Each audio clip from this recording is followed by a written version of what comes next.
Gibraltar के जलमरूमजे के माध्यम से 45 करोड़ यूरोपीय संघ के नागरिकों और 150 करोड़ अफ्रीकी नागरिकों के बीच एक नया पुल स्थापित करने की संभावना है। इस पुल ने केवल लोगों को जोड़ने का कार्य नहीं किया जाएगा, बल्कि यह आर्थिक विकास में भी एक महत्वपूर्ण भूमिका निभाने का अवसर प्रदान करेगा। अब आइए गिब्राल्टर जलमरूमजे की भौगोलिक स्थिति की ओर ध्यान दें।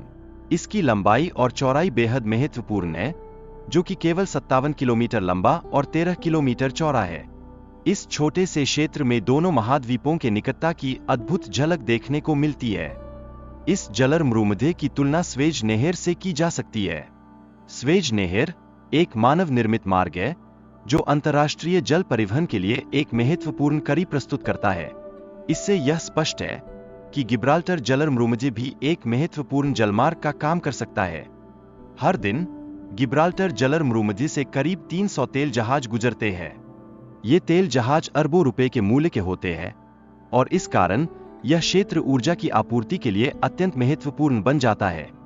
इसके अलावा स्पेन का एल जजीरा बंदरगाह यूरोप का सबसे बड़ा शिपिंग पोर्ट है, जो गिब्राल्टर के निकट स्थित है। यह व्यापार में महत्वपूर्ण भूमिका निभाता है और इसके माध्यम से गिब्राल्टर जलमरूमजे की अर्थव्यवस्था को भी बल मिलता है। हालांकि गिब्राल्टर पर एक पुल बनाने की योजनाएं कई वर्षों से चल रही है, लेकिन इस सपने को साकार करने में लागत और राजनीतिक असहमति जैसे कई मुद्दे आ रहे हैं। पुल की लागत को लेकर विभिन्न देशों के बीच मतभेद भी देखने को मिलते हैं। मोरक्को की नेताओं का कहना है कि इस लागत को 50 से 50 के आधार पर विभाजित किया जाना चाहिए, जो कि एक चुनौतीपूर्ण प्रस्ताव है।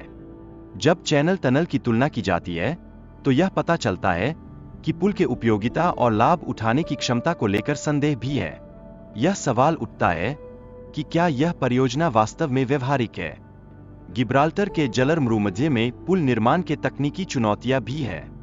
गहरे पानी में बड़े स्तंभों का निर्माण करना इंजीनियरों के लिए कठिनाई का कारण बनता है, जो निर्माण प्रक्रिया को और जटिल बना देता है।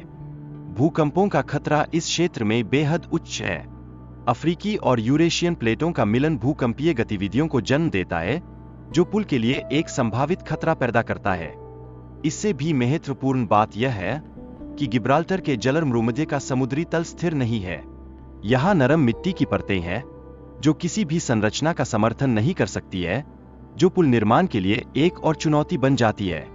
पुल के बजाय एक सुरंग का प्रस्ताव भी सामने आया है, लेकिन इससे परियोजना की लागत में वृद्धि होगी और इसके साथ जुड़े कई मुद्दे भी सामने आएंगे।